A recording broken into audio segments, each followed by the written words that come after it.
और अब बात विस्तार से करेंगे खबरों की। इजराइल और ईरान के बीच चल रही जंग अब परमाणु ठिकानों के टारगेट तक पहुंच चुकी है। नतांज पर इजरायली हमले के बाद अब ईरान ने जबरदस्त पलटवार किया। इजरायली सेना के मुताबिक शनिवार को ईरान की दागी गई एक बैलिस्टिक मिसाइल ने डिमोना शहर की कई इमारतों पर सीधा प्रहार किया। दरअसल शनिवार को ही अमेरिका इजराइल ने ईरान के सबसे बड़े परमाणु केंद्र नतांज पर एयर स्ट्राइक की थी। इसके पलटवार के रूप में ईरान ने इजराइल के डिमोना में मिसाइल अटैक कर दिया। दावे के मुताबिक यह हमला इजराइल के परमाणु ठिकाने से कुछ दूरी पर हुआ। यह परमाणु ठिकाना कई मायनों में इजराइल के लिए बहुत बहुत खास है।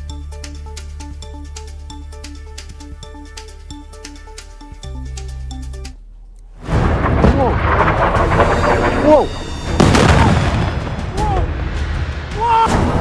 Go! Get up!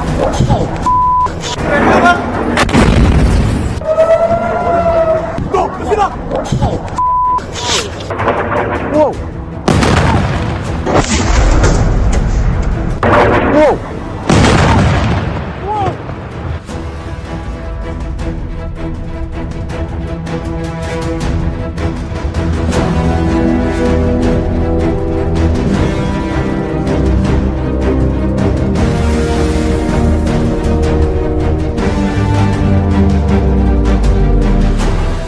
जंग के मैदान में फूटी न्यूक्लियर चिंगारी।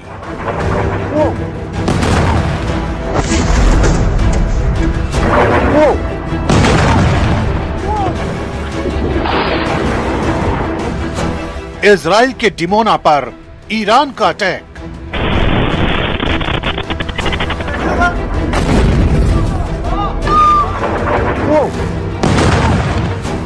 जंग का चेन रिएक्शन, दुनिया में टेंशन।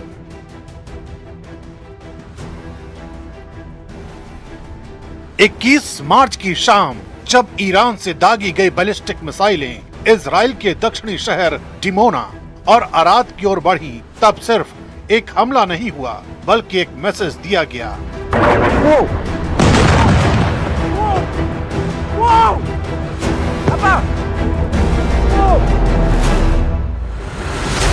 ईरान ने साफ कर दिया, अगर उसके न्यूक्लियर ठिकानों पर हमला होगा तो जवाब भी वही मिलेगा। जहां इजराइल सबसे ज्यादा संवेदनशील है, धमाके हुए, इमारतें ही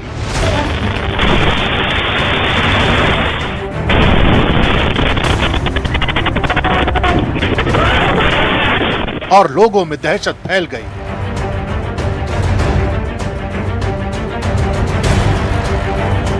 डिमोना कोई साधारण शहर नहीं है। यहीं मौजूद है Shimon Peres Negev nuclear research centre, Israel के गुप्त परमाणु कार्यक्रम का दिल। यही वो जगह है जहां प्लूटोनियम उत्पादन और न्यूक्लियर रिसर्च होती है। हालांकि मिसाइलें इस हाई सिक्योरिटी फैसिलिटी के कोर तक नहीं पहुंच पाई, लेकिन इस हमले में 200 से ज्यादा लोगों की मौत का दावा किया जा रहा है।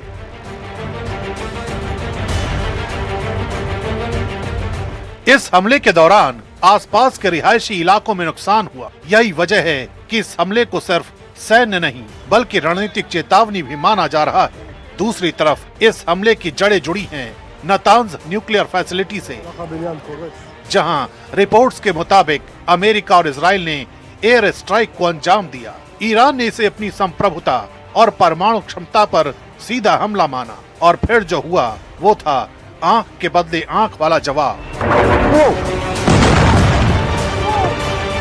यानी अब जंग सीमाओं तक नहीं सीमित रही, यह सीधे न्यूक्लियर इंफ्रास्ट्रक्चर पर आ चुकी है। डिमोना नेगेव रेगिस्तान में स्थित है। 1950 से 60 के दशक में फ्रांस की मदद से इसका निर्माण हुआ। ये 36 वर्ग किलोमीटर में फैला हाई सिक्योरिटी जोन इलाका है। इसमें अंडरग्राउंड लैब्स हैं, जहां हजारों वैज्ञानिक और टेक्नीशियन काम करते हैं। दावा किया जाता है कि यहाँ 80 से ज्यादा परमाणु हथियारों को रखा जा सकता है। इसी बीच दुनिया की सबसे बड़ी परमाणु निगरानी संस्था इंटरनेशनल एटॉमिक एनर्जी एजेंसी ने भी इस पूरे घटनाक्रम पर बड़ा बयान दिया है। एजेंसी के मुताबिक डिमोना में मिसाइल गिरने की खबरों पर नजर रखी जा रही है, लेकिन अब तक Shimon Peres Negev nuclear research centre को किसी भी तरह के नुकसान के संकेत नहीं मिले हैं। IAEA ने ये भी साफ किया है कि आसपास के देशों से मिली जानकारी के मुताबिक किसी भी तरह का असामान्य रेडिएशन स्तर दर्ज नहीं हुआ है।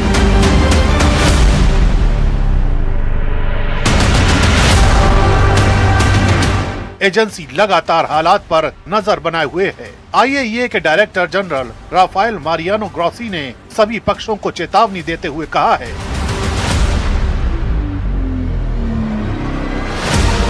न्यूक्लियर साइट्स के आसपास अधिकतम सैन्य संयम बरतना बेहद जरूरी है, क्योंकि यहाँ किसी भी तरह की लापरवाही पूरी दुनिया के लिए खतरा बन सकती है। सबसे बड़ा सवाल, क्या दुनिया न्यूक्लियर युद्ध की तरफ बढ़ रही है? माना जा रहा है कि फिलहाल दोनों पक्ष फुल स्केल न्यूक्लियर वॉर से बचना चाहते हैं, लेकिन खतरा इसलिए भी बढ़ गया है क्योंकि हमले उन जगहों पर हो रहे हैं जहां एक छोटी सी चूक रेडिएशन डिजास्टर में बदल सकती है। अगर किसी न्यूक्लियर साइट को सीधा नुकसान होता है तो उसका असर सिर्फ एक देश पर नहीं बल्कि पूरे क्षेत्र पर पड़ता है। यही वजह है कि डिमोना और नतांज जैसे नाम अब सिर्फ जगह नहीं रहे, ये संभावित तबाही के प्रतीक बन चुके हैं। एक तरफ ईरान अपनी ताकत दिखा रहा है, दूसरी तरफ इजराइल अपनी सुरक्षा को अभेद्य साबित करने में जुटा है। लेकिन इस टकराव में सबसे बड़ा सवाल यही है, क्या ये जंग यहीं रुकेगी या इतिहास खुद को दोहराने की तरफ बढ़ रहा है?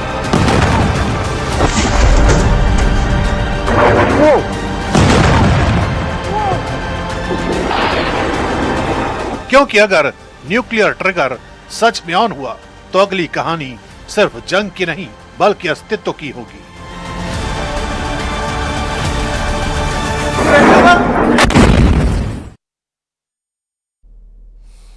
तो अमेरिका, इजराइल और ईरान की ये जो जंग है ये 3 हफ्तों से जारी है। ईरान अपनी जवाबी कार्रवाई में लगातार मिडिल ईस्ट के देशों खासकर UAE को निशाना बना रहा है। इन सब के बीच अब इस युद्ध में ब्रिटेन खुलकर आ गया है। ब्रिटेन ने अपनी सैन्य ताकत दिखाते हुए अरब सागर में परमाणु पनडुब्बी को तैनात कर दिया है। टॉम हॉक मिसाइलों से लैस इस परमाणु पनडुब्बी को समंदर का यमराज कहा जाता है।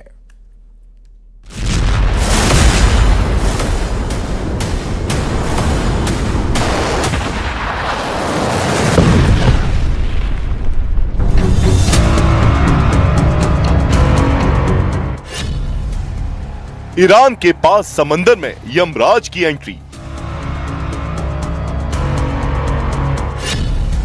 अरब सागर में तैनात ब्रिटेन की परमाणु पनडुब्बी।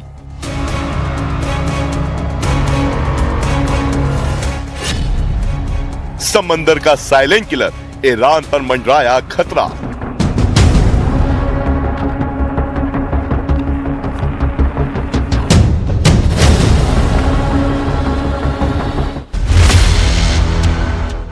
ईरान के पास समंदर में अब यमराज की एंट्री हो गई है।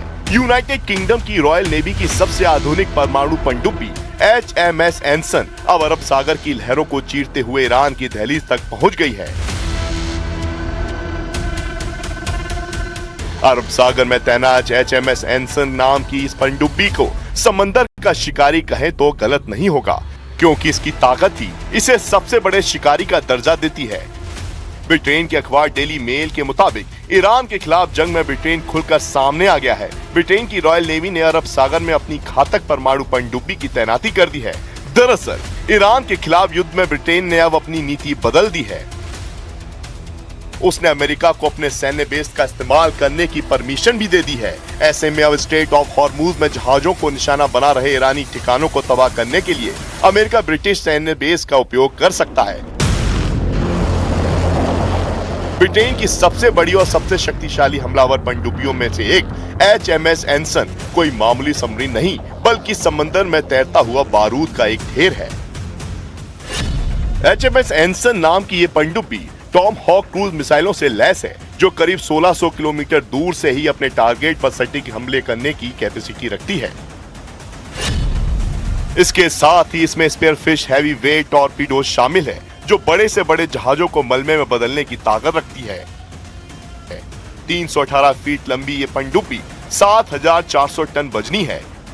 इसकी सबसे बड़ी ताकत है इसका परमाणु रिएक्टर। इससे 25 साल तक ईंधन की जरूरत नहीं है, यानी ये हफ्तों तक समंदर की अथाह गहराइयों में छिपी रह सकती है, जिसे दुश्मन का रडार पकड़ ही नहीं पाएगा।